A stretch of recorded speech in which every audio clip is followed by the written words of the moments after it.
केसरिया से मन जोगी हुआ रे, दिल झूमे देखो मतवारा हुआ रे, केसरिया से मन जोगी हुआ। हर पल मनाओ केसरी त्योहार।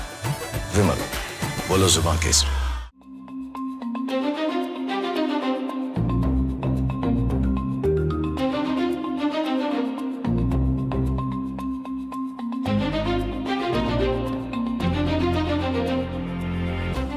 नमस्कार, आप सभी का बहुत बहुत स्वागत है। मेरा नाम रूबिका लियाकत है। इस वक्त आप टाइम्स नाउ नव भारत देख रहे हैं। 8:50 हो चुके हैं और न्यूज की पाठशाला में आप सभी का दाखिला हो चुका है। मैडम आ चुकी है। क्लास आपसे जुड़े हर उस विषय की होती है जो आप सुबह सोच रहे होते हैं, जिसे लेकर आप सारा दिन चिंतित रहते हैं, या जो आपके मन में प्रश्न उठते हैं, जिन पर आप दिन भर चर्चा कर रहे होते, या जो आपके एल्गोरिथम का हिस्सा बन चुके होते हैं। उन मुद्दों पर हम बात करते हैं और आपको बगैर किसी लाग लपेट के एकदम क्लियर उस चैप्टर के फैक्ट्स को रख देते हैं। यही न्यूज की पाठशाला का उसूल है, ताकि आप एक सजग नागरिक बने, न सिर्फ अपने अधिकारों के लिए आवाज उठाएं बल्कि कर्तव्यों को भी याद रखें। तो चलिए शुरू करते हैं न्यूज की पाठशाला। आज की क्लास इस वादे के साथ कि पढ़ाऊंगे ऐसा कि कभी किसी ने नहीं पढ़ाया होगा। सबसे पहले आपको बता दूं कि आज पाठशाला में कौन कौन से सब्जेक्ट्स और क्लासेस आपके सामने। पहला चैप्टर राजनीति शास्त्र की क्लास। क्या छात्र आंदोलन में कांग्रेस से रणनीतिक चूक हो गई? पॉलिटिक्स के फोमो यानी fear of missing out factor पर यह कड़ा चैप्टर है। फिर आएगा दूसरे नंबर पर चैप्टर राजनीति और आंदोलन की क्लास।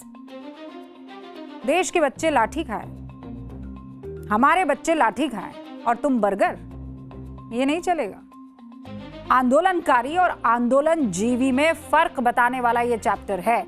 युवाओं को, जेन जी को इस चैप्टर को जरूर देखना चाहिए। और फिर आएगा पार्ट नंबर 3, पॉलिसी और पॉलिटिक्स की क्लास। राजनीति बदलती गई लेकिन शिक्षा की नीति क्यों नहीं बदली?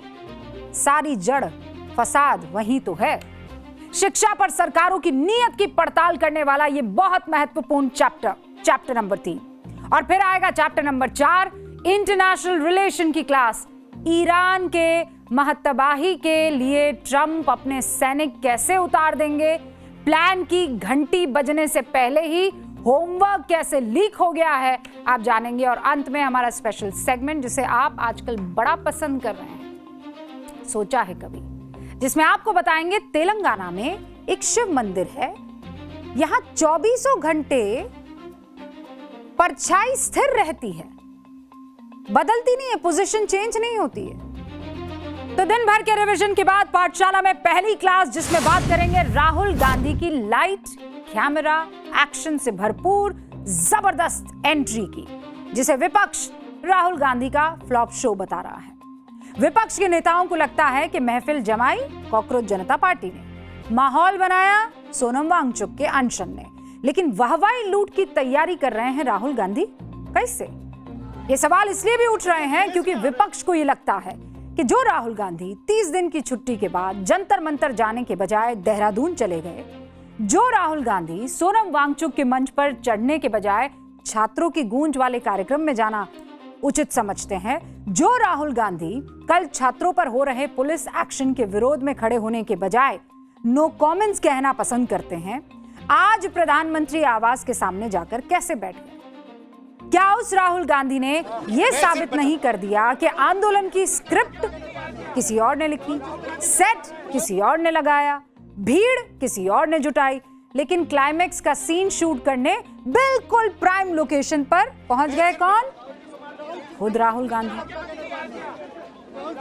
अब जरा आप तस्वीरों को देखिए और इन तस्वीरों से समझिए, ये राहुल गांधी है, लेट गए जमीन पर, सड़क पर। उन्होंने कहा मैं तो सिर्फ बैठा हूं, मैं तो लेटा हूं।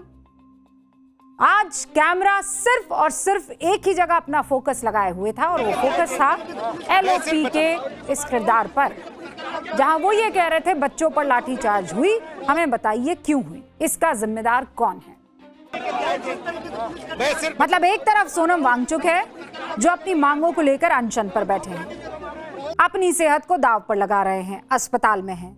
दूसरी तरफ छात्रों की भीड़ है जिन्होंने सड़कों पर प्रदर्शन किया, पुलिस की लाठियां खाई और आंदोलन को जिंदा रखा। लेकिन अब एंट्री हो गई है किसकी? राहुल गांधी की, जिन्होंने ना कोई अनशन किया, ना पुलिस की लाठियों का सामना किया, लेकिन इस कहानी में अचानक सबसे चर्चित किरदार बनकर आ गए सामने। इस पूरे घटनाक्रम को देखकर एक मशहूर हिंदी गाना याद आ रहा है, सुनाऊं? मतलब गाकर नहीं। भंवरे ने खिलाया फूल, फूल को ले गया राजकुंवर। मतलब ये फूल खिला कहीं और, खिलाया किसी और ने, लेकिन ले गया राजकुंवर। विपक्ष की इस आलोचना की एक वजह यह भी है कि इस पूरे आंदोलन में जो मीडिया कवरेज राहुल गांधी को मिली वो विपक्ष की किसी दूसरे नेता को नहीं मिली। विपक्ष के ज्यादातर नेता सोनम वांगचुक के साथ फोटो खिंचवाकर ठंडी सी एग्जिट लेकर चले गए, लेकिन जैसे ही राहुल गांधी ने सुपर हीरो वाली सियासी एंट्री ली, वैसे ही विपक्ष को परेशानी हो गई। वैसे भी राजनीति में एक पुराना नियम है ना कि मेहनत कोई करे, लेकिन अगर कैमरा सही समय पर मिल जाए तो हीरो कोई और बन जाता है। यानी अब ये लड़ाई सरकार बनाम विपक्ष की कम है, सीजेपी बनाम सरकार की कम है, छात्र बनाम धर्मेंद्र प्रधान की कम है। अब ये लड़ाई क्या हो गई है? विपक्ष बनाम विपक्ष की। ऐसा लग रहा है कि आंदोलन की कहानी अभी खत्म नहीं हुई ही नहीं कि वो क्रेडिट रोल नहीं आता है, वो पहले से शुरू हो गया। ये क्रेडिट रोल है। और इस वक्त एक बड़ी खबर आ रही है, बड़ी तस्वीरें भी यहां पर आपको दिखाई दे रही हैं। ये देखिए, सोनिया गांधी मंदिर मार्ग थाना पहुंची है, जहां पर डिटेन करके रखा गया है कांग्रेस के सांसदों को, और यहीं पर हैं उनके बेटे राहुल गांधी भी। ये तस्वीरें आप देख रहे हैं, सोनिया गांधी मुलाकात करने के लिए पहुंची है तमाम उन सांसदों से जो आज मल्लिकार्जुन खड़गे के घर से निकलकर पहुंचे थे उस जगह पर जहां पर प्रधानमंत्री नरेंद्र मोदी का आवास है। हालांकि उसके बहुत सारे गेट हैं, लेकिन मल्लिकार्जुन खड़गे का जो घर है वहां से प्रधानमंत्री के जिस आवास के जिस इलाके में ये लोग प्रदर्शन कर रहे थे वो लगभग 1 किलोमीटर की दूरी है, 1 से 1.5 किलोमीटर की। ये राजाजी मार्ग है वो, जहां पर ये लोग बैठकर लगातार हड़ताल कर रहे थे, प्रोटेस्ट कर रहे थे, प्रदर्शन कर रहे थे, और पुलिस वहां से उनको उठाकर ले गई। अब इसके पीछे एक कारण है। पुलिस कहती है ये हाईली सिक्योर्ड इलाका है, यहाँ पर बगैर इजाज़त के, बगैर परमिशन के आप किसी तरह का कोई काम नहीं कर सकते। इनफैक्ट वहाँ ज़्यादा देर रुका भी नहीं जा सकता है। ऐसे में तमाम सांसदों के साथ वहाँ कांग्रेस के सबसे बड़े leader of opposition Rahul Gandhi पहुंच गए थे, मल्लिकार्जुन खड़गे भी थे, बाकी तमाम बड़े लीडर्स भी वहां पर मौजूद थे। जमकर नारेबाजी हुई, जमकर इस्तीफों की लिस्ट जो है वो मीडिया के सामने रखी गई, नारों में ही रखी गई, और ये कहा गया कि इस्तीफा तो देना पड़ेगा। लेकिन उसके बाद पुलिस को आकर एसओपी जो होती है, जो स्टैंडर्ड प्रोसीजर होता है, उसे अपनाते हुए उन्होंने डिटेन कर लिया, और ये गेट खुल गया है। ये देखिए, सोनिया गांधी, फुल फ्रेम कीजिए जरा, सोनिया गांधी आपको दिखाई दे रही हैं अंदर जाते हुए। ये मंदिर मार्ग थाना है जहां पर राहुल गांधी को डिटेन करके रखा हुआ है। बसें आई थी, उन्हीं बसों में एक एक करके सांसदों को और जो बड़े कांग्रेस लीडर्स थे उनको हिरासत में लेकर ले जाया गया था। और यहीं पर कुछ देर पहले, कि अभी आप ये तस्वीर जो देख रहे थे, कुछ सेकंड पहले ही गेट खुला और सोनिया गांधी वहां पर एंटर हो गई है। मतलब पिछले 24 घंटे में हालात बड़ा तेजी से बदलते हुए आप सबने देखे होंगे। जो कैमरा कल तक फोकस था कॉकरोच जनता पार्टी के उस आंदोलन में, हालांकि कॉकरोच जनता पार्टी के जितने भी अगवा थे उनमें से कोई एक दिखाई नहीं दे रहा था। कुछ एक झलक दिखी जेपी नड्डा से बात करते हुए 2 नेताओं की, फिर एक दीपके की झलक भी दिखी शुरू में जब वो एक ट्रक के ऊपर थे, फिर उसके बाद ट्रक के अंदर वो बिल्कुल पीछे वाली साइड खड़े हुए थे।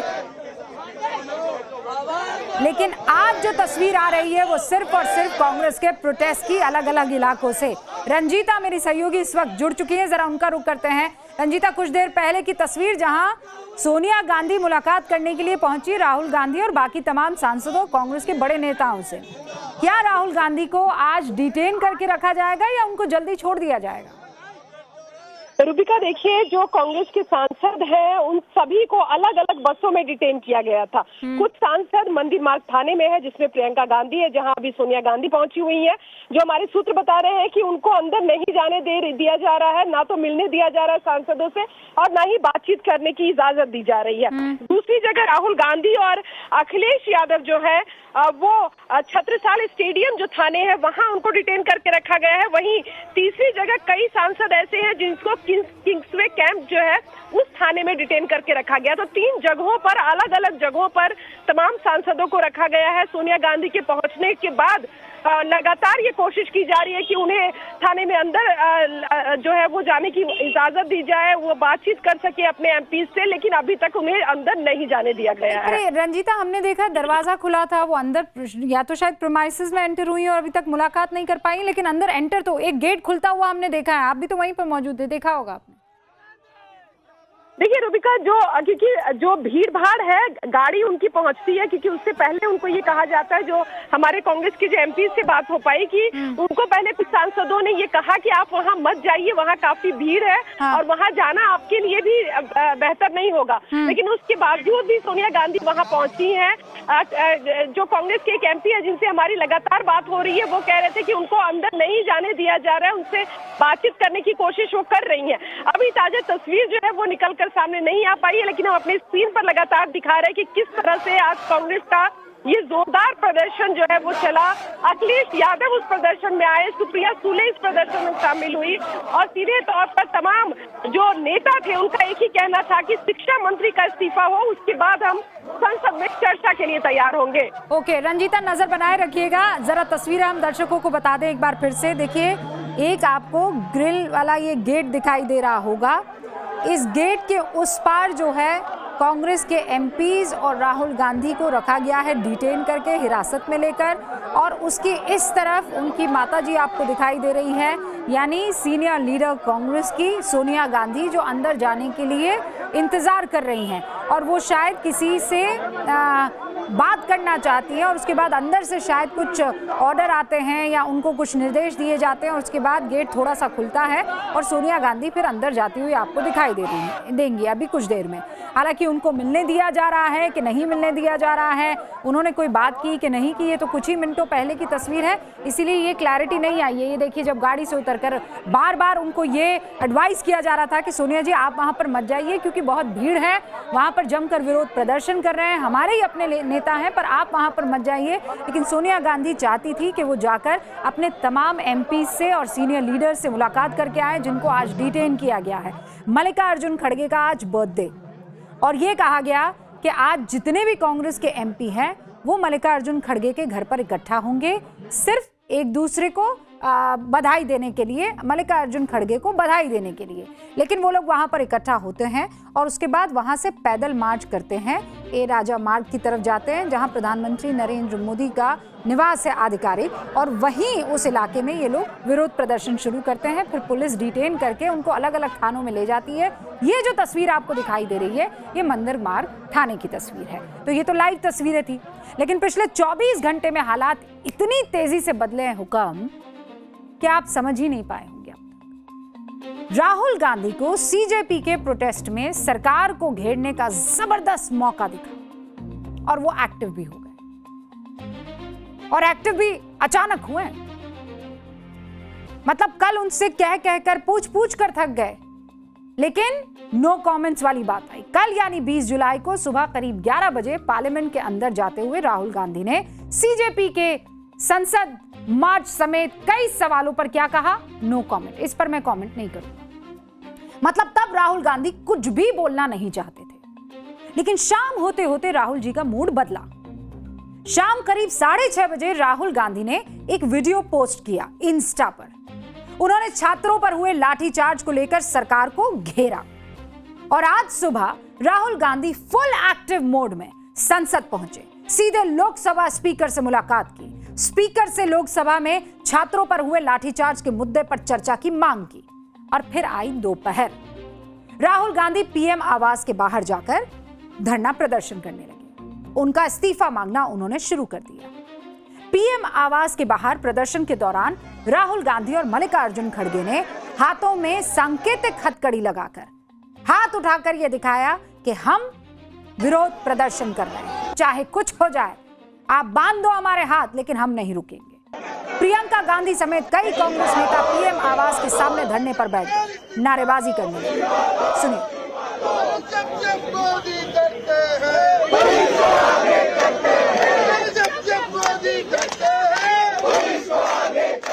अब ये सब चल ही रहा था कि अचानक केंद्रीय मंत्री जितेंद्र सिंह राहुल गांधी से बात करने के लिए वहां पहुंच जाते हैं। ये देखिए, राहुल गांधी से बात कर रहे हैं। शायद सुरक्षा कारणों से राहुल गांधी को पीएम आवास के सामने भीड़ हटाने के लिए दरखास्त कर रहे हैं, लेकिन राहुल गांधी बार बार ना कहने की मुद्रा में सिर हिला रहे हैं। राहुल की बॉडी लैंग्वेज से ऐसा लग रहा था कि वो शायद ये कह रहे हो कि आप फला मेरी बात मान ले तो फिर मैं इस पर सोचूं, या हम ये चाहते हैं आप ये कर दीजिए तो हम ये मान लें। जब राहुल गांधी ने ये बातें खत्म कर दी तो फिर जितेंद्र सिंह जो हैं वो आते हैं मीडिया के सामने और ये कहते हैं कि राहुल गांधी ने तो हमारी बात स्वीकार कर ली थी, लेकिन उसके बावजूद ये तो रुके नहीं। जितेंद्र सिंह आकर मीडिया से ये कहते हैं कि राहुल गांधी ने मुझे कहा था कि आप संसद में इस पर बात कर रहे हैं, मान जाने, ठीक है हम धरना खत्म कर देते हैं। और अब जब मैं वहां से वो आश्वासन लेकर आ गया तो राहुल गांधी पीछे हटने को तैयार नहीं हो रहे हैं। पुलिस हटाने के लिए जब जाती है राहुल गांधी को तो वो सड़क पर लेट जाते हैं। ये रही वो तस्वीर। थोड़ी देर पहले राहुल गांधी ने एक पोस्ट करके ज्यादा से ज्यादा लोगों को पीएम आवास पहुंचने की अपील की। क्या लिखा राहुल ने? लिखा कि पीएम मोदी को लगता है कि वो बगैर जवाब दिए, बिना किसी नतीजे का सामना किए बच निकलेंगे। वो ऐसा नहीं कर पाएंगे, इस बार बिल्कुल नहीं कर पाएंगे। मैं हर उस देशभक्त भारतीय से अपील करता हूं जो मानता है कि हमारे छात्रों को न्याय मिलना चाहिए, पीएम आवास के सामने धरने में हमारे साथ शामिल हो जाइए। ये बात उन्होंने कही और उसके बाद पुलिस वहां से उनको डिटेन करके ले गई। अब इन बातों को आप कैसे समझें और क्या मतलब इसका समझा जाए? कल 20 जुलाई को जो भीड़ संसद तक पहुंच गई थी, उस भीड़ को आज राहुल गांधी पीएम आवास का रास्ता दिखा रहे हैं। केंद्रीय मंत्री जितेंद्र सिंह ने क्या कहा, एक बार सुन लीजिए। तो इन नेताओं की वरिष्ठता को देखते हुए सरकार की ओर से ये फैसला हुआ कि मैं स्वयं और मेरे संग केंद्रीय गृह सचिव इस नेताओं से मिले और हम ये सोच करके गए थे हम बड़ी विनम्रता से अपनी बात रखेंगे, तर्क रखेंगे कि सरकार से अगर चर्चा कर ली जाए बैठ करके तो ज़्यादा बेहतर है। बहरहाल वहाँ पहुँचने पर हमें श्री राहुल गांधी जी ने ये आग्रह किया कि यदि सरकार संसद में चर्चा के लिए तैयार हो जाती है नीट और उसके साथ संबंधित शिक्षा संबंधित विषयों को लेकर के, तो वो तुरंत अपना धरना समाप्त कर देंगे। लेकिन उन्होंने ऐसा किया नहीं और पुलिस ने उन्हें डिटेन कर दिया। प्रधानमंत्री आवास के बाहर राहुल गांधी के साथ अखिलेश यादव भी धरने पर बैठे थे, उन्हें भी हिरासत में ले लिया। पुलिसकर्मी से पूछा कहां ले जा रहे हो, तो सुनिए पुलिस वालों ने उन्हें क्या जवाब दिया। कहाँ ले जा रहे हो पुलिस भाई? पता नहीं हो तो सर बताइए। जहाँ कोई आता जाता नहीं। कहाँ ले जा रहे हो पुलिस भाई? कहाँ ले जा रहे हो पुलिस भाई? तो उनका पता नहीं सर, अभी वो बताएंगे। फिर कहा कहाँ ले जा रहे हो पुलिस भाई? तो कहा सर वहां जहां कोई आता जाता नहीं। कुल मिलाकर अब मुद्दा सिर्फ शिक्षा मंत्री धर्मेंद्र प्रधान के इस्तीफे का नहीं रह गया है। छात्रों पर हुए लाठीचार्ज पर कांग्रेस गृह मंत्री से संसद में जवाब चाह रही है। लेकिन आप देखिए कि पिछले 24 घंटे में राहुल गांधी का स्टैंड 360 डिग्री पलट गया है, चेंज हुआ है। यकीन मानिए, छात्रों के प्रदर्शन पर नो कमेंट कहने वाले राहुल गांधी पीएम आवास पर अब उनका इस्तीफा मांगते हुए पहुंच गए। क्या ये राजनीति का अवसरवाद नहीं? आज से 79 दिन पहले यानी 3 मई को जब नीट का पेपर लीक हुआ था, तब राहुल गांधी को सड़क पर उतरने में 45 दिन लग गए थे। 17 जून को वो कोटा पहुंचे। उन्होंने छात्रों की गूंज कार्यक्रम शुरू किया। 18 जून को वो छात्रों की गूंज कार्यक्रम को आगे ले जाते हुए एक खास वेबसाइट लॉन्च कर लेते हैं, जिस पर डिजिटल हस्ताक्षर अभियान लॉन्च होता है। 30 जून को कांग्रेस धर्मेंद्र प्रधान के इस्तीफे की मांग को लेकर 40 दिन का प्रोटेस्ट प्रोग्राम लॉन्च करती है। 17 जुलाई को राहुल देहरादून में छात्रों की गूंज का दूसरा प्रोग्राम अटेंड करते हैं। तो क्या हुआ था? ये 30 जून के बाद अब आप देखिए 17 जुलाई, 30 जून के बाद 17 जुलाई। अब इस बीच क्या हुआ? इस बीच सीजेपी का आंदोलन और तगड़ा हो गया। तो राहुल गांधी को और उनकी टीम को लगा कि भैया सारा काम तो कर रहे थे हम, आकर ले जा रहा है कोई और। लेकिन लाठी डंडा खाया किसने, ये भी आप याद रखें। आज लोकसभा स्पीकर ओम बिरला से मिलकर राहुल गांधी जब निकले तो साफ कर दिया कि विपक्ष की स्ट्रैटेजी क्या है। प्रधानमंत्री, गृह मंत्री, शिक्षा मंत्री, तीनों का इस्तीफा उन्होंने मांग लिया। स्पीकर के पास गए हम एंड हमने कहा कि देखिए हम स्टूडेंट इशू पे डिस्कस करना चाहते हैं और स्पीकर ने हमें कहा कि डिस्कशन के लिए उन्हें सरकार से पूछना है। Dharmendra Pradhan he is an intermediary, absolutely he should resign, but Dharmendra Pradhan hasn't beaten up the students. Home Minister has. He should resign. And Home Minister reports to Prime Minister. He should resign. What is going on? अब paper leak और छात्रों की पिटाई के मुद्दे पर विपक्ष बेहिसाब बिखरा हुआ है, यह भी आप समझ लीजिए। राहुल गांधी संसद से सड़क तक अपनी पार्टी के दम पर सरकार को घेरने में लगे हुए, अपनी पार्टी के दम पर, मतलब अपने सांसदों के दम पर। आम आदमी पार्टी भी संसद से लेकर सड़क तक खड़ी तो हुई है, लेकिन कांग्रेस से अलग। संसद के अंदर संजय सिंह सरकार पर हमलावर है, सड़क पर केजरीवाल एक्स्ट्रा एक्टिव मोड में दिखाई दे रहे हैं।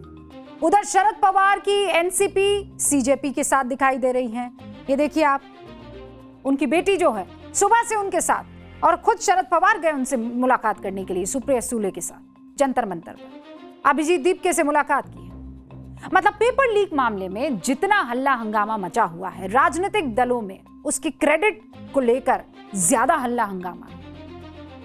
विपक्षी पार्टियां एक दूसरे के प्रयासों को अब शक की नजर से देख रही हैं। राहुल गांधी के पीएम आवास पहुंचने पर आम आदमी पार्टी सांसद संजय सिंह ये लिखते हैं कि सीजेपी के धरने को कमजोर करने के लिए मोदी ने राहुल गांधी को अपने आवास पर धरने के लिए बैठा दिया। समझे? मतलब मोदी ने राहुल गांधी को फोन किया, हाँ राहुल जी, वो ऐसा है कि आप मेरे घर के बाहर धरना देने आ जाइए। संजय जी की माने,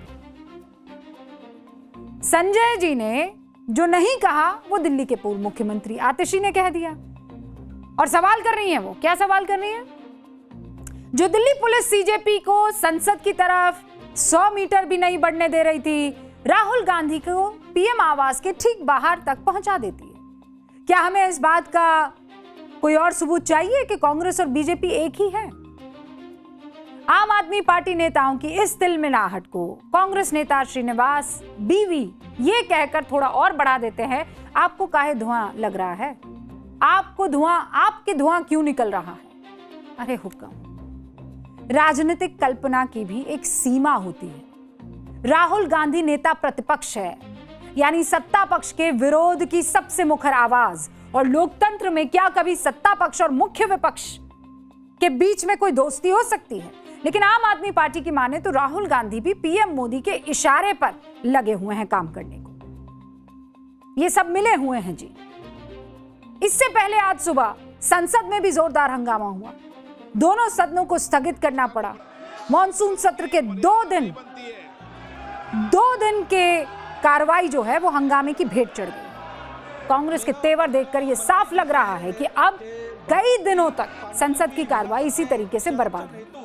राज्यसभा में खड़गे ने छात्रों पर लाठीचार्ज का मुद्दा उठाया और पुरजोर तरीके से, सुनिए, और उसके बाद स्थगित। पेपर लीक और नीट एग्जामिनेशन के बारे में जो आवाज उठा रहे हैं उनके ऊपर लाठीचार्ज किए, टीयर गैस किए। ये बात तो सच है। जिन बच्चों पर लाठीचार्ज हुआ वो बच्चे कौन थे?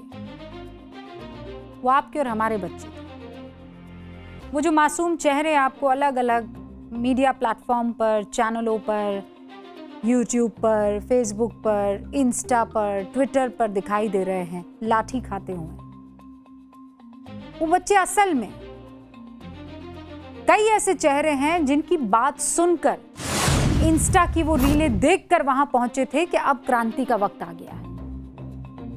और इसीलिए अब ये दूसरा पार्ट। और जेन ज़ी को ये पार्ट बहुत शिद्दत से देखना चाहिए। मैं कह रही हूं किसी प्री कंसीव नोशन के साथ इसे मत देखिएगा, एकदम क्लीन दिमाग के साथ जो मैं कह रही हूं उसे सुनिएगा और समझिएगा। ये तस्वीरें उन बच्चों की हैं जो आंदोलनकारी हैं, आंदोलन जीवी नहीं है। इन्होंने मुझे लगता है जिंदगी में कभी इस तरीके से कोई आंदोलन अटेंड नहीं किया हो। ये तो सिर्फ हिसाब मांगने आए थे, हिसाब मांगने आए थे कि हमने पढ़ाई की है, हम क्यों भुगत रहे हैं। लेकिन इनको मिला क्या? हिसाब की जगह हिंसा। ये डटकर सवाल पूछने आए थे, लेकिन इनको मिला क्या उसके बदले? डर। अपने भविष्य के लिए आए थे, लेकिन इन्होंने कल देखा क्या? लाठी। वो जिन चेहरों के भरोसे पर यहां पहुंचे थे, जिस प्लेटफॉर्म को देखकर प्रदर्शन में हिस्सा लेने के लिए गए थे, उनसे क्या मिला? उनको क्या मिला? धोखा। एक बार के लिए सब कुछ साइड में रख लीजिए। मैं बिल्कुल क्लियर कट कह देना चाहती हूं, किसी भी आंदोलन से जुड़ने से पहले या किसी भी विचारधारा का पक्ष लेने से पहले ये समझ लीजिए, ये आपके और हमारे बच्चे, ये देश के बच्चे, इन बच्चों के साथ जिस तरीके का व्यवहार हुआ है वो इसके हकदार नहीं थे, कतई नहीं थे। इन मासूम बच्चों के साथ जो हुआ वो बहुत गलत हुआ। पुलिस को कोई दूसरा रास्ता निकालना चाहिए था। कोलैटरल डैमेज में सबसे ज्यादा डैमेज हमारे इन मासूम बच्चों का हुआ। वो शिक्षा व्यवस्था पर, पेपर लीक पर, अपने भविष्य को लेकर सवाल पूछने आए थे। और इस देश का संविधान यही कहता है कि सवाल पूछना अपराध नहीं है, सवाल पूछना अधिकार है। इस देश के संविधान ने गरिमा से जीने का अधिकार हमें दिया है, शिक्षा का अधिकार दिया है। कल भीड़ में अपने हितों को साधने के लिए जो चेहरे अब तक दिख रहे थे वो गायब दिख थे, और जो लाठी खा रहे थे वो हमारे बच्चे थे, और उनका कोई राजनीतिक उद्देश्य नहीं था, वो सिर्फ गुस्से में थे, वो अपनी बात रखने आए थे। उन बच्चों पर लाठी डंडे नहीं पड़ने चाहिए था, नहीं पड़ने चाहिए था। अब बड़ा और महत्वपूर्ण सवाल, आप में से कई ऐसे मां बाप हैं जिनके बच्चों ने कल आपसे जिद की होगी कि हमको तो जाना है, आप करते रहिए यहां बैठकर निंदा, लेकिन हम तो सड़कों पर उतरेंगे और सिस्टम को बताएंगे कि तुम्हारी हैसियत क्या है। आप में से बहुत से ऐसे मां बाप होंगे जिनके बच्चों ने यह काम किया होगा, और ये बच्चे किसके बुलावे पर वहां गए? ये किसके इंस्पिरेशन के तहत वहां हक की आवाज बुलंद करने के लिए गए? आपको सारे चेहरे दिखाई दे दिए? वो सारे चेहरे मंच पर आंख बंद कीजिए, आपको दिख जाएंगे। ये लोग कहां थे कल? मैं पूछ रही हूं आपसे। हफ्तों से कैमरे के सामने इस आंदोलन का चेहरा बने बैठे लोग कहां थे कल? और यह सवाल इसलिए जरूरी है क्योंकि आंदोलन की राजनीति में एक पुराना खेल है, भीड़ जुटाओ, चेहरा आगे करो, और जब टकराव की घड़ी आए तो पर्दे के पीछे चले जाओ। भीड़ में मासूम और जोशीले छात्र पिसते हैं तो पिसने दो, जाहिर है हम उनको ढाल बनाएंगे और मोर्चे से चुपचाप खिसक लेंगे। इसीलिए हम कह रहे हैं, हमारे बच्चे लाठी खाए और तुम बर्गर। वाह, हमारे बच्चे आंसू गैस की जलन से तड़पे और तुम सुरक्षित खड़े होकर किसी ट्रक में शांति के कबूतर उड़ाओ। ये ढोंग नहीं तो और क्या है? आंदोलन का सारा बोझ देश के बच्चे अपनी पीठ पर उठाए, क्रांति का सारा क्रेडिट तुम अपनी झोली में ले जाओ। इसे सहूलत की राजनीति कहते हैं और आज इसका पर्दाफाश होना जरूरी है। कल पूरे प्रदर्शन के दौरान बच्चे जो हैं वो पूछते रहे कि समझ नहीं आ रहा कहां जाए, क्या करें। सीजेपी लीडरशिप का इंतजार करते रहे, कोई आया ही नहीं, कोई दिख ही नहीं रहा। गजब आदमी है। कोई आदमी बर्गर क्यों खाता है? क्योंकि उसको खाना है। तो भैया तुम पूरा टाइम वहां स्टेज पर मौजूद थे, लोगों को कह रहे थे क्रांति लाओ क्रांति लाओ, और जब क्रांति का वक्त आया तो विश्रांति, बर्गर वाली क्रांति। और फिर इतनी हिम्मत के वापस बर्गर खाकर आप उन तमाम बच्चों को यह कह रहे हो कि तुम अंधभक्त हो। अब बच्चों ने आवाज बुलंद की तो ये बन गए सीजेपी के पूर्व प्रवक्ता। पूर्व क्यों? क्योंकि भैया इनको हटा दिया अपने पद से। पार्टी ने ये वीडियो आने के बाद कहा कि रिजाइन दे दो। कहा मैं क्यों दूं रिजाइन, मुझे लगता है मैंने कुछ गलत नहीं किया। ये जो ओवर कॉन्फिडेंस सर पे सवार है ना, भूत सवार है। तो फिर क्या किया? कहा ठीक है भैया हम ही आपको निकालते हैं। तो ये तो कॉकरोच की स्थिति है, कॉकरोच जनता पार्टी। जंतर मंतर पर जब से प्रदर्शन शुरू हुआ तब से ऐसे कई सारे वीडियो, जंतर मंतर पर युवा वहां इंतजार कर रहा है कि कोई ऐसा पहचाना चेहरा है जो हमको लीड कर सके। तो भैया बर्गर खा रहे थे। जंतर मंतर से वापस लौट रहे कुछ युवाओं ने जब इनसे सवाल किया तो चुपचाप निकल लिए, और उसके बाद गाड़ी में बैठकर चारों गाड़ी के दरवाजे लॉक करके बोल रहे हैं बर्गर क्यों खाते हैं? क्योंकि भूख लगी। निर्लज्जता देखिए कि बकायदा वीडियो बनाकर कह रहे हैं कि मैं तो बर्गर खाऊंगा, मेरी जिम्मेदारी थोड़ी है, मेरी नौकरी थोड़ी है, मुझे चुना थोड़ी है। मतलब कमाल है। बच्चों के कंधे पर चढ़कर तमाम तरह की घटिया बयानबाजी करेंगे, हीरो बनेंगे, प्रोटेस्ट में नहीं जाएंगे। अब देखिए अभिजीत दीप के इंस्टाग्राम पर कॉकरोच जनता पार्टी बनाई, 24 मिलियन फॉलोअर पाए, अमेरिका से भारत आए, यहां आकर सोनम वांगचुक से 20 दिन का अनशन भी करवा दिया। लेकिन जब बारी आई फ्रंट से लीड करने की तो ठीक उसी वक्त गायब हो गए जब छात्रों को सबसे ज्यादा उनकी जरूरत थी। हाँ गायब हो गए, मैं सोच समझ कर कह रही हूं। ये गाड़ी के एकदम पीछे कहीं खड़े हो जाना, इसे गायब होना नहीं तो क्या कहेंगे? दीपके के सपोर्ट में आए प्रदर्शनकारी आरोप लगा रहे हैं।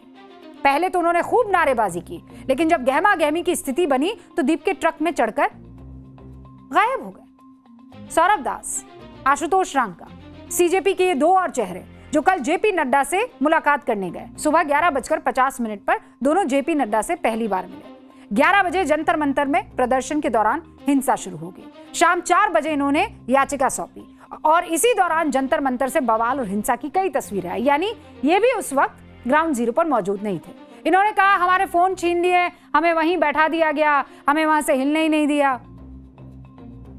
और ये तब जब उनसे पूछा गया कि भैया वेयर वर यू, हमारा टाइम वेस्ट कर दिया जेपी नड्डा ने, हमें बैठा कर रखा, फोन जब्त कर लिया। जबकि साफ दिख रहा है कि दोनों के फोन उनके पास में मौजूद हैं। ध्यान से देखिए, कल के प्रदर्शन में जब प्रदर्शनकारी इधर उधर भाग रहे थे तो इनमें से कितने लोग उस वक्त वहां थे बताइए? किसी का वीडियो आपको दिखा? अगर दिख रहा है तो प्लीज हमें भेज दीजिए, हम कल दिखा देंगे। हमें अब तक तो नहीं दिखा। कोई सामने आया? उत्साह बढ़ाने सबके सब आए। ये देखिए, दांत चबा चबा कर डिसेंट वॉइस ऑफ पीपल, आजादी आजादी, बोल के लब आजाद है, हेलो हाउ आर यू। कहां थे ये सब कल? हर जोर जुल्म की टक्कर में संघर्ष हमारा नारा है। सिर्फ नारा है? जब जोर जुल्म से टक्कर लेने के लिए आपकी जरूरत थी तो कहां थे आप? सब भाग गए। लाठी डंडे खाने के लिए बच्चों को आगे कर लिया, एक को नेता नहीं। कल जंतर मंतर में 118 से ज्यादा पुलिसकर्मी घायल हुए, जानते हैं आप? कई महिला पुलिसकर्मियों को चोट आई, 60 से ज्यादा प्रदर्शनकारी घायल हुए, 15 से 20 सरकारी गाड़ियों को नुकसान पहुंचाया गया, 200 से ज्यादा लोग घायल हुए, 70 प्रदर्शनकारियों को हिरासत में लिया गया। एक बच्ची की हालत बहुत नाजुक बताई जा रही है। अब पुलिस मुकदमे दर्ज कर रही है और बीएनएस की कई गंभीर धाराओं और आर्म्स एक्ट के तहत केस दर्ज किया गया है। सबको पता है किसी नेता या नेता के साथियों के खिलाफ मुकदमा दर्ज नहीं होगा, सब जानते हैं। मुकदमा जो है उनके खिलाफ दर्ज होगा जिन्हें भीड़ बनाकर उपद्रव के बदरंग तस्वीरें रंगी हुई देखी है। और अब तो वादा भी किया गया है कि लीगल हेल्प भी मिलेगी। और ये वादा अरविंद केजरीवाल ने किया है एक नंबर जारी करके। प्रदर्शन को ट्रेंड में लाने के लिए हिंसा वाला ट्रेड अपनाने की तस्वीर सामने आई। ये तस्वीर नहीं आनी चाहिए थी। मुद्दा क्या था आप बताइए? शिक्षा का एक जन आंदोलन जब जन्म लेता है तो वजह क्या होती है? असंतोष, और असंतोष के साथ विचारधारा का मिश्रण। इस आंदोलन में असंतोष तो कूट कूट कर भरा था, लेकिन विचारधारा नदारद थी। दीपके ने इस बहती गंगा को पहचाना और असंतोष को तो एक मंच दे दिया, लेकिन चैनलाइज नहीं किया।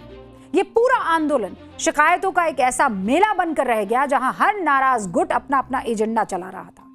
अलग अलग विचारधाराएं आपस में ही टकराने लगी थी। सारा मुद्दा क्रेडिट की होड़ में तब्दील हो गया। जो असल सवाल थे वो कहीं पीछे छूट गए। सत्ता में बैठी बीजेपी जवाबदेही से आंखें नहीं मूंद सकती है। अगर बच्चे गलत हाथों में खेल रहे थे तो उन्हें सही रास्ता दिखाना किसका काम था? शिक्षा मंत्रालय ने वक्त रहते संवाद क्यों नहीं स्थापित किया? छात्रों की बात सुनने में इतनी देरी धर्मेंद्र प्रधान जी क्यों हुई?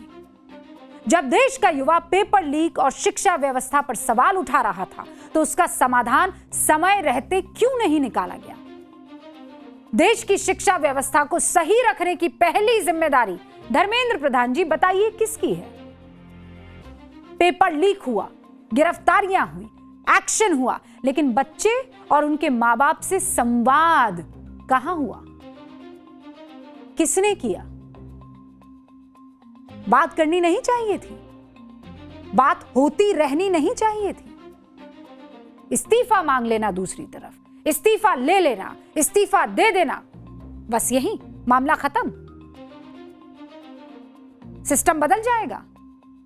अगर सिस्टम को बदलना है तो जड़ों में जाना होगा, रूट कॉज उसे पकड़ना होगा, उसे दुरुस्त करना होगा। क्योंकि असंतोष जब हथियार बनकर गलत हाथों में जाता है तो ऐसी ही तस्वीरें आती है जो जंतर मंतर से आई है। और सिर्फ दिल्ली के अंदर नहीं, दिल्ली के बॉर्डर से भी जो तस्वीरें सामने आई है, आज समझना जरूरी है।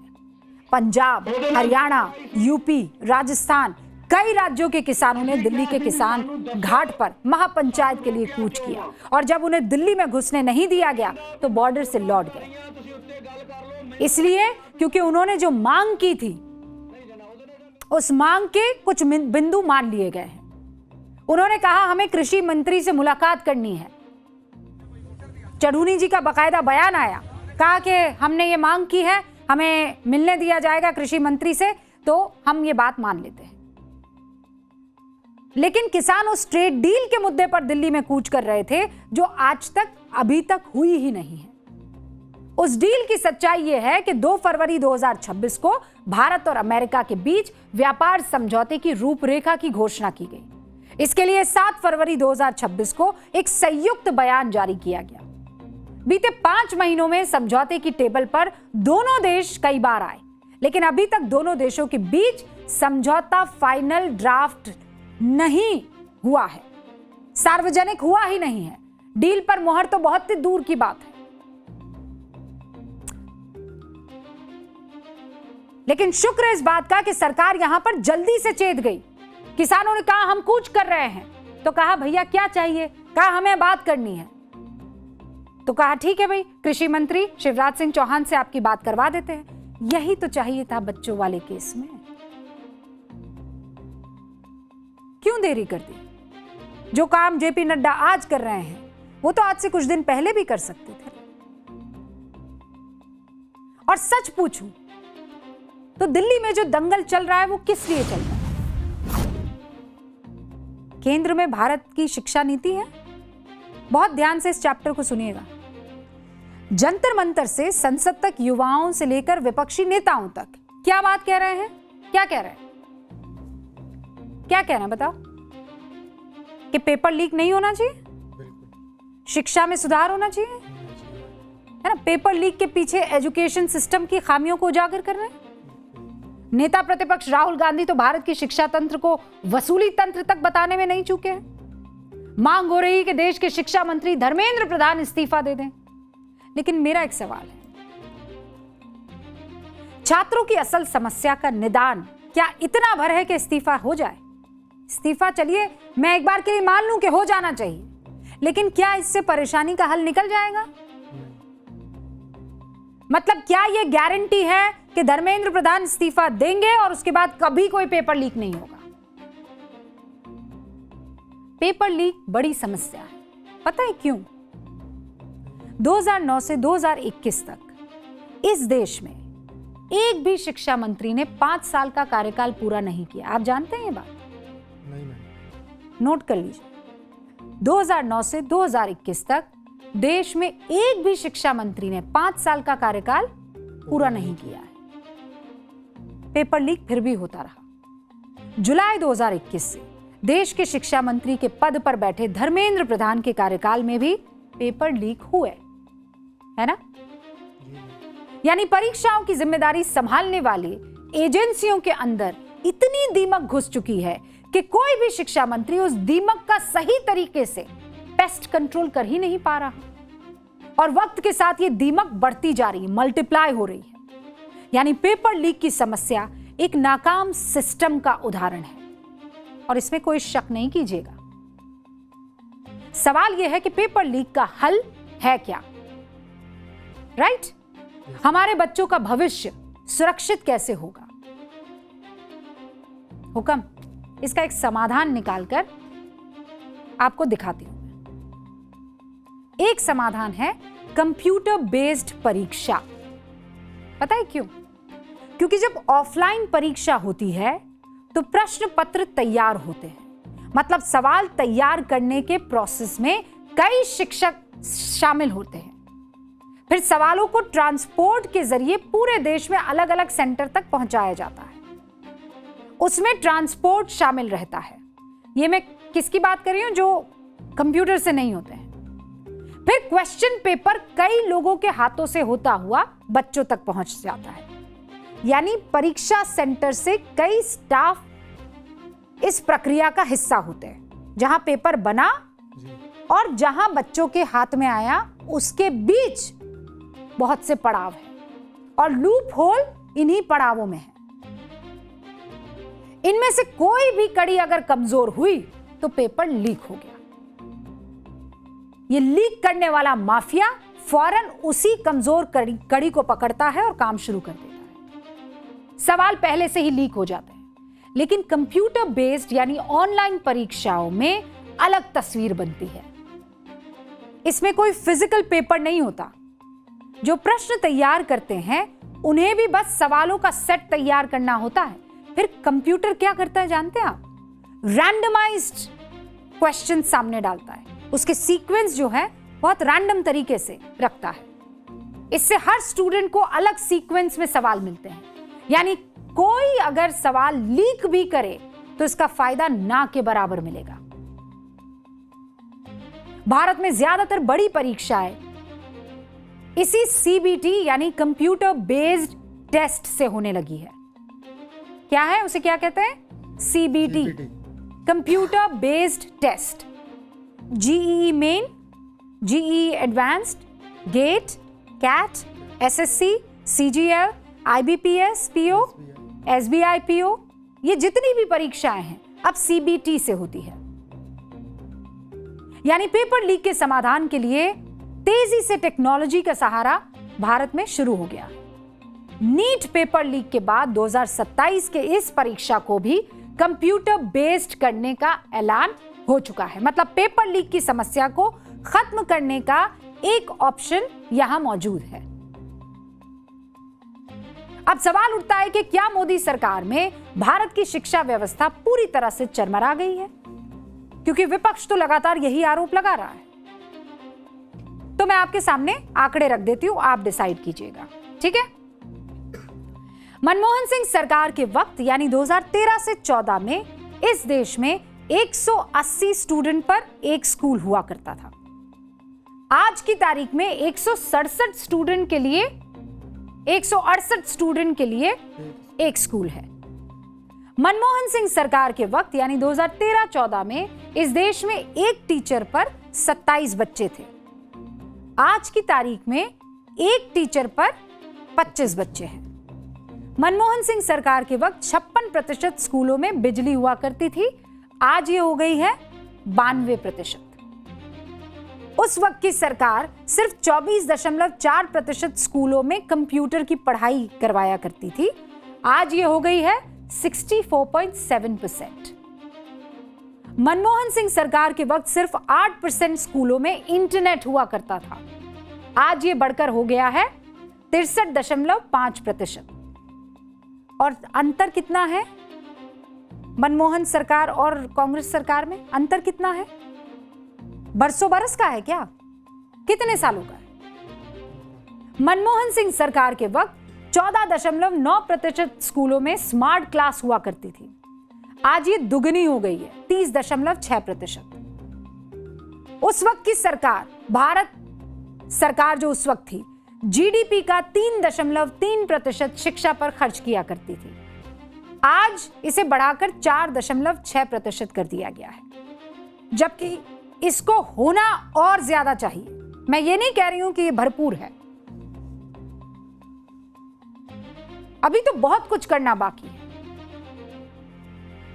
यानी शिक्षा का जो पैमाना होता है उससे आप ये बताते हैं कि किसी देश का एजुकेशन स्ट्रक्चर सुधरा है कि बिगड़ा है।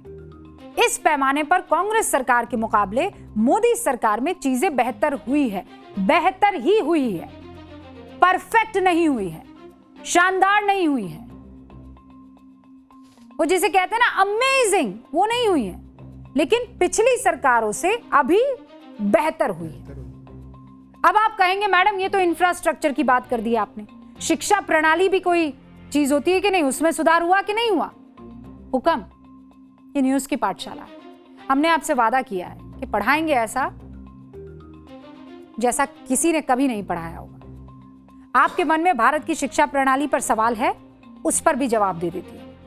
भारत में मोदी सरकार ने 2020 में न्यू एजुकेशन पॉलिसी लाई थी, है ना, एनईपी, यानी शिक्षा नीति में बदलाव 2020 में हुआ। उससे पहले का हाल आपको पता है क्या था? भारत में आखिरी बार 1986 में एजुकेशन पॉलिसी बनी थी। उसके बाद 34 साल लग गए देश को एजुकेशन पॉलिसी लाने में। 1986 में जब एजुकेशन पॉलिसी बनी तो उसमें नियम था कि हर 5 साल में इसे रिव्यू किया जाएगा। कितने साल में? हर 5 साल में। लेकिन 1992 में आखिरी बार इसे रिव्यू किया गया, उसके बाद ये रिव्यू ही नहीं। और भारत की शिक्षा नीति की तरफ किसी सरकार ने, बात सच है कि झांका तक नहीं। 2014 में जब नरेंद्र मोदी की सरकार आई, तब 2015 में नई शिक्षा नीति पर काम शुरू हुआ और इस दौरान पूरी दुनिया बदल भी गई। 1991 में उदारीकरण का जो दौर शुरू हुआ, मतलब भारत ने दुनिया के लिए अपना बाजार जब खोला, देश में कंप्यूटर क्रांति हुई, हमने अपनी शिक्षा नीति को वक्त रहते अपडेट करने की जरूरत तब समझी ही नहीं। 2020 में जाकर देश में नई शिक्षा पद्धति लागू हुई। अब सवाल है कि क्या भारत में आज की जरूरत के हिसाब से एजुकेशन पॉलिसी लागू है? हाँ हुक्म, अब ये लागू है। लेकिन 1992 से लेकर 2015 तक इस देश में शिक्षा को लेकर कोई क्रांति हुई ही नहीं। कहीं किसी ने यह सवाल नहीं पूछा कि देश में एजुकेशन पॉलिसी पैरालिसिस है तो क्यों है। अब शिक्षा को लेकर हम जागे हैं और बहुत अच्छी बात है। जब जागे हैं तो सवेरा भी होगा। किसी देश का एजुकेशन सिस्टम उस देश की रीढ़ की हड्डी होता है। अगर वो सही रहेगा तो देश सही दिशा में चलेगा। पढ़ा लिखा समाज लोकतंत्र को मजबूत करता है। और इसीलिए आज जब देश और देश का युवा शिक्षा मंत्री से प्रश्न पूछ रहा है तो उसका जवाब किसी और को नहीं, शिक्षा मंत्री को ही आकर देना होगा। और इसीलिए आज जोरदार बहस हो रही है।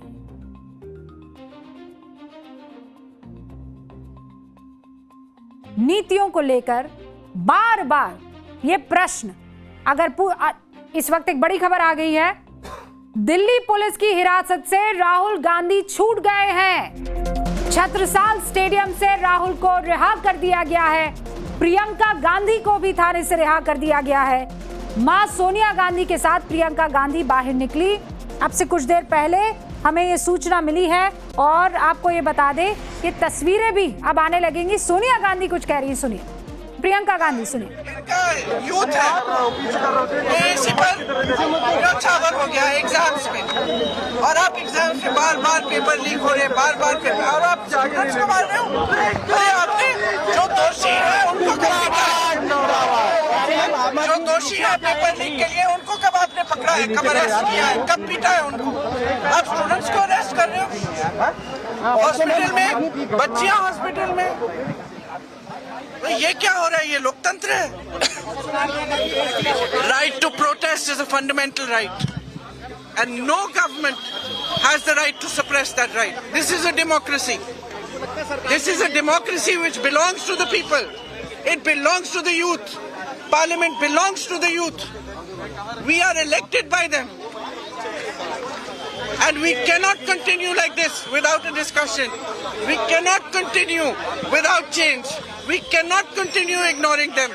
And certainly, it is unacceptable that they should be beaten in the way they were beaten yesterday. It is unacceptable. And we do not accept it. We will fight for them. We will fight with them. Priyanka Gandhi बहुत आक्रोश में इस वक्त नजर आ रही हैं। वो जब डिटेंशन से छूटी तो उन्होंने सीधा कहा कि यहाँ राइट है हमारा, डेमोक्रेसी किसे कहते हैं, हम बच्चों के साथ हैं, उनको जिस तरीके से पीटा गया वो हम किसी कीमत पर बर्दाश्त नहीं करेंगे और हम उन बच्चों का साथ देते रहेंगे। फिलहाल ये बड़ी खबर है। कौन सा सेगमेंट है आपका पसंदीदा? सोचा है कभी कि सूरज जब आप पर किरण डालता है या उसकी किरणें जब आपके पास आती है तो उसके साथ साथ आपकी परछाई भी घूमती है, और अगर वो परछाई हिले ही ना, घूमे ही ना, तो आप उसे क्या कहेंगे? जादू के रहस्य सोचा है कभी? तेलंगाना के नालगोंडा जिले में पनागल एक जगह है, वहां छाया सोमेश्वर का मंदिर है। यहाँ के मुख्य गर्भगृह में शिवलिंग है और उस शिवलिंग पर 24 घंटे एक ही दिशा में परछाई रहती है ना? हैरान करने वाली बात। गर्भगृह के अंदर कोई खंबा नहीं है, फिर भी खंबे की परछाई वहां शिवलिंग के ठीक सामने दिखाई देती है। सूरज भले ही पूर्व से पश्चिम चला जाए, लेकिन वो छाया जो है वो टस से मस नहीं होती। वैज्ञानिक बताते हैं ये मंदिर की बनावट है, उसकी ज्योमेट्री है और डिफ्रैक्शन ऑफ लाइट है। अब डिफ्रैक्शन ऑफ लाइट क्या होता है? देखिए, एक खिड़की के ग्रिल से रोशनी छनकर आपने देखी है कभी आती हुई?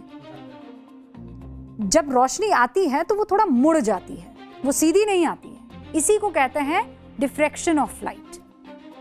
मंदिर का जो मुख्य द्वार है उसके बाहर 4 खंबे हैं और उनको इस सटीक एंगल और दूरी पर तराशा गया है कि बाहर से आने वाली रोशनी जब भी उनसे टकराती है तो चारों खंभों की मिलकर परछाई एक जगह पर कंबाइन होकर दिखाई देती है। तो सूरज चाहे कहीं भी हो, सबकी मिली जुली परछाई, खंभों की वो बनावट रोशनी को इस तरह मोड़ देती है कि वो जाकर शिवलिंग पर बनने वाली परछाई के तौर पर दिखाई देती है और हमेशा वहीं पर दिखती है। लगभग 11वीं और 12वीं शताब्दी के बीच ये मंदिर बना है और इसे बनाया कुंदरू चोल राजाओं ने, मतलब आज से हजारों साल पहले, जब ना कंप्यूटर थे, ना 3D मॉडलिंग हुआ करती थी, ना ऐसा कोई सॉफ्टवेयर, AI तो भूल ही जाओ। तब हमारे पूर्वजों ने पत्थरों को इस गणित के साथ तराशा कि आधुनिक विज्ञान भी देखकर हैरान रह जाए। सोचा है कभी? चलिए, घंटी बज गई है, यानी अब मुझे जाना होगा। कल 8:50 पर आपके सामने हाजिर हो जाऊंगी। कहाँ? न्यूज़ की पाठशाला में। शुक्रिया।